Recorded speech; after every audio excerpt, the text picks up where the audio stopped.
So So that's great. So we've got these large trends that are occurring. We've got issues that were being addressed within the co-op that are issues that lots of companies are having to address and have had to address over the last couple of years.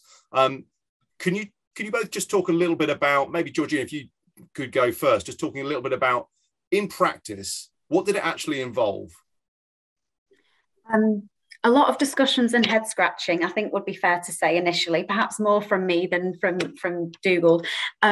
So we initially talked about the problem that we were trying to solve, as I described, and we really wanted to look at this in terms of kind of what rights did different worker types have in employment law, or not, as the case may be, and then what tax obligation would we potentially have, and how would that play into the different choices or levers that the co-op might want to pull in terms of the way that they wanted to engage. And what's really apparent to everybody is that, you know, the way people choose to work is only going to change, is only likely to become much more flexible, and therefore we need to be really aware of the different contracting mechanisms that exist. So it was a bit of a brain dump initially around, well, what are all of the worker types that exist? What do they mean? What kind of definitions can we create that are really simple and meaningful? And the list was a pretty long one. In fact, I'm looking at the list, I'm reminding myself just how long the list is.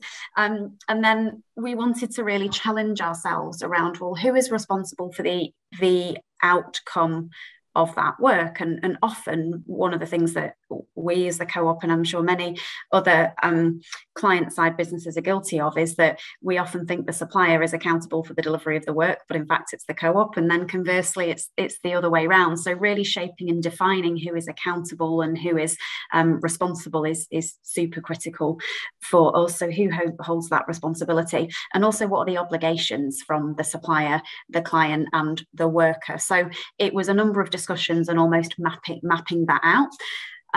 Then the next thing that we started to do was a little bit of an audit of our workforce, and that is easier said than done. And in fact, we're still doing that audit, Dougal, months and months later, because visibility of your workforce is one of the biggest challenges. So you can't say with certainty what the scale and complexity of your workforce actually looks like unless you can see them. So we started simply with those visible workers, and it was really straightforward to review some of the contracts that we had with the suppliers and then the back-to-back contracts with them individually to determine which classification and category they would potentially sit in, and then therefore assessing the risk that we maybe had. But since then, we've been going on a kind of big program of work to just really uncover where we are utilising resource and labour to get work done. So rather than saying, are you using a freelancer or are you using contingent labour, we're just saying, have you got third-party skills or capability resources in your team? And if so, what are they doing? What do they look like? How are we engaging with them?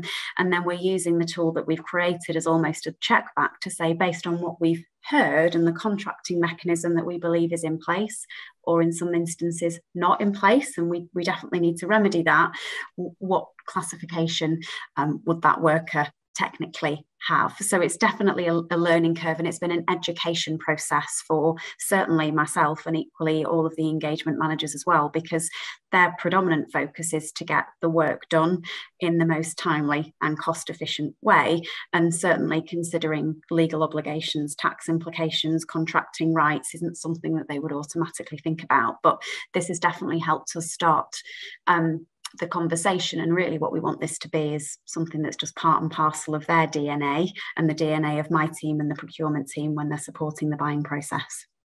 So initially the creation of the definitions and the framework that really makes sense and is clear, and then the second thing was around that audit. But I think, you know, for anybody listening, that audit isn't a one-off job. It's constant, because as soon as you think you've captured 100% of your worker type, you recognise that there's something else going on that you need to address. So it's a constant audit and regular check back to get a sense of the risk profile, the cost profile, and then putting in the relevant remedies to address that. Yeah, and I guess within an organisation like the co-op that's so varied, there are so many different worker types, maybe more than in some organizations, but also things are changing rapidly, aren't they? Particularly with like, you know, opening and closing stuff with COVID and people being in the office and in stores or home. It's a lot to deal with, isn't it? So as you say, it's not just a one and done type approach.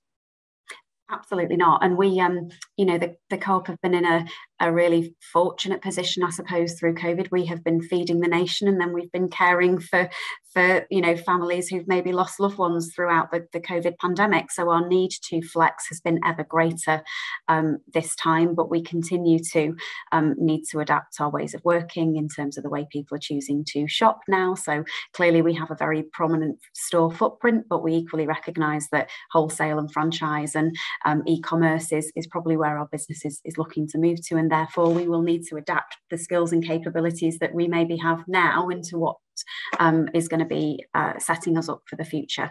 So that is likely to change our workforce mix even greater than it is today. But predominantly we've been for a long time a very traditional business of more on payroll workers than off payroll workers. I think that balance will slightly start to tip, but the variance of that off payroll working worker audience is far greater than we initially anticipated, is probably what we're finding. Right, interesting. So Dougal, from your point of view, coming in as an external consultant, so-called advisor, how was that process in terms of the way that you interacted with Georgina as kind of the owner of the initiative and other stakeholders within the business? Well, I think that it was interesting because I think we all learned as we went through this. You know, we started off, I think, with there's three classifications, I think, of worker, didn't we, Georgina, originally? There was a perm worker, a temporary contractor, or there's a service-based worker. But as you said very eloquently, right, there's a lot more than that, yeah? And who's responsible, who isn't responsible, yeah? And I think the other thing, and I think Co-op's a great example of this, right? You can't stop to get it right, yeah? You've got to, Co-ops, as Georgina said, you know, you've got to keep the lights on, you know, the stores open, everything's moving. And I think there was a particular pressure with the Co-op as well, where if everybody remembers the supply chain issues, right, that are going on and probably continue to go on. And then there's the cost of everything that goes into those stores, which are obviously increasing. And obviously the Co-op, you know, is trying to not pass on all those costs to the consumer. So, you know, there's a significant amount of pressure, I think, that I recall. So Georgina, if I remember, I think there was two key things that you were kind of, that would, if you like, create the sense of urgency around the project, right? One was the opportunity to take cost out. So once you categorize the workers correctly, that gives you an opportunity to buy in a more intelligent way, yeah? So, you know, ultimately, where are you getting value? Who is genuinely taking risk reward versus who's essentially under the task direction of Co-op, yeah? So I think people who are for procurement looking at this will absolutely recognize, you know, an organization like Co-op, you know, a significant part of their spend is on, you know, in human capital, right? So if you can buy more intelligently, then you're going to take cost out. And obviously the Co-op are keen to reinvest that back into their business. And obviously, you know, under significant cost pressure for their own customers.